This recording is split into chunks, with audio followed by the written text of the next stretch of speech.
भाषण में क्या दिया जाता है कि आने वाले एक साल, मतलब जो आगामी वर्ष है, इस आगामी वर्ष में सरकार के पास कुल कितने पैसे आने की संभावना है।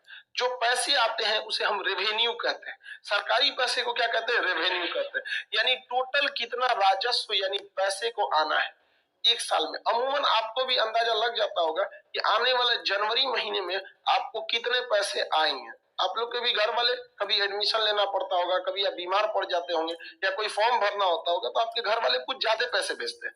तो एक साल में कितना राजस्व की प्राप्ति होने वाली है, रेवेन्यू की प्राप्ति होने वाली है, और पूरे एक साल के दौरान कितना खर्च आएगा अलग अलग डिपार्टमेंट पे, ये पूरा का पूरा व्यय यानी एक्सपेंडिचर इसी भाषण में बताया जाता है। तो सबसे पहले रेवेन्यू बताया जाता है। आप सुने होंगे कि भाषण में कहा जाता है इस बार हम लोग का लक्ष्य है 20,000 करोड़ रुपया जीएसटी से कलेक्ट करने का, इनकम टैक्स से इतना कलेक्ट करने का, ट्रेन के टिकट में इतना आ जाएगा हम लोग का। सरकार एडवर्टाइजमेंट करवाती है, जैसे हाईवे वगैरह पे देखिएगा ना, तो क्या होता है, प्रचार दिया रहता है, किसी टायर का प्रचार दिया जाएगा, कोई रेस्टोरेंट का देगा, ट्रेन पे भी देखते होंगे प्रचार दिया रहता है, मालगाड़ियों से कितना इनकम आएगा, सवारी गाड़ी से कितना इनकम आएगा, प्रचार से कितना इनकम आएगा, पार्सल से, पोस्ट ऑफिस से, बैंक से, सारे डिपार्टमेंट से, परिवहन, उसके सरकारी बस चलते हैं, सरकारी जहाज अब तो कोई रही नहीं, मतलब एयर इंडिया जब था तो वो, लेकिन हवाई जहाज जितने चल रहे हैं उसमें कितना टैक्स लिया जाएगा, उड्डयन टैक्स जो उनसे लिया जाता है। ऐसे सरकार के पास हजारों डिपार्टमेंट है जहां से पैसे आते हैं। आप यूनिवर्सिटीज में फीस जमा करते हैं, उससे पैसे आते हैं। बिना हेलमेट वगैरह अगर गाड़ी चला देते हैं तो उसमें चालान काट दिया जाता है, उससे पैसे आते हैं। आप बताइए, कभी कभी तो वित्त मंत्री हमें निर्मला सीतारमन एक बार चक्कर आ गया था, बैठ गई थी, पिछली बार हुआ था। महिला है, कितना बोलेंगी यहाँ पर। अब हम लोग कितना क्लास लेने का आदत थोड़ी है उनको। वहां पे वो भी नेटवा कमजोर होता है सब अंदर से, शारीरिक रूप से, आधा तो बीमारी घुसल रहता है उन सब में, शुगर, जॉन्डिस, तो नहीं ज्यादा खाता है तो साग रोटी खाएगा सब। कभी नेता उता के साथ खाइएगा ना, मंत्री उंत्री देखने के लिए, हाँ बहुत पैसा है उन सब के, लेकिन 20 तो बीमारी घुसल है। एगो साग दाल रोटी बस हो गया, खाएंगे कौन चीज? बीमारी भरल है, कोनो को कोलेस्ट्रॉल, शुगर, हार्ट अटैक, कोनो का किडनी नहीं है। तो एक साल टोटल राजस्व पूरा बताने में शाम हो जाता है, कहां से कितना पैसे आएंगे, एक लंबा प्रोसेस होता है। आप ही बताइए, आपके पिताजी को कहां कहां से पैसे आते हैं, वो भी आपको बताना पड़ेगा। सरकार के कुछ अपने चीजें भी चलती है जिसको भाड़ा पे दे देती है, जैसे लाल किला को भाड़े पे दे दी।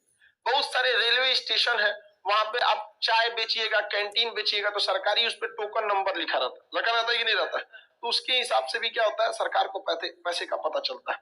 सरकार बहुत सारे कर्ज को भी लिए रहती है, तो बताती है कि हम 20,000 करोड़ रुपए का जापान से सॉफ्ट लोन लेंगे या कहीं और से लोन लेंगे। इसके अलावा सरकार ये भी बताती है कि विनिवेश द्वारा भी हम पैसे लाएंगे, जैसे 20,000 करोड़ में टाटा को जहाज को बेच दो, किसी रेलवे स्टेशन को बेच दो, कोई चीज घाटे में चल रहा है तो उसे क्या कर दो, बेच दो। इससे सरकार को एक लंबा चौड़ा खर्चा रेवेन्यू आती है। अगर आपको बोला जाए कि लिखिए, तो आपको कम से कम एक दिन लग जाएगा सोच सोच के लिखने में, क्योंकि शिक्षा क्षेत्र में कितना आएगा, परिवहन के क्षेत्र में कितना आएगा, स्वास्थ्य के क्षेत्र में, आप हॉस्पिटल में जाते हैं तो आप भी वहां पे भले भले स्वास्थ्य क्षेत्र में आपके योगदान का कुछ नहीं रहता है, लेकिन सरकार का ही रहता है। लेकिन ऐसा भी नहीं है, एमआरआई मशीन है, बाहर कराएंगे 3,000, अंदर कराएंगे 400, पता है कि नहीं, एक्सरे कराएंगे सस्ता। तो सरकार तो एक ही बार ना मशीन खरीदी, बार बार जो पैसा आ रहा है उसका। आप गाड़ी से जाते हैं टोल टैक्स में, भारत में कम से कम 1 लाख करोड़ रुपए एक दिन में आ जाता है टोल में, 1 लाख करोड़ मिनिमम बता रहे हैं। लॉकडाउन में इतना वसूल लिया था, इतना पैसा आता है हाईवे पे, और हर 50 किलोमीटर पे एक टोल प्लाजा होता है, गाड़ी जाइए। पहले तो लूट लेते थे सब, समझ गया, 100 को गाड़ी का रहता था, 20 को का दिखाता था, सब 20 को का नहीं देखा। अब तो फास्टैग लगा दिया, अब तो ऊपर से लेके चल जाता है। अब विधायक है तो कोई मतलब नहीं, पहले तो धमका के निकल जाता है, पहचानता है हमको, समझ रहा है हमको।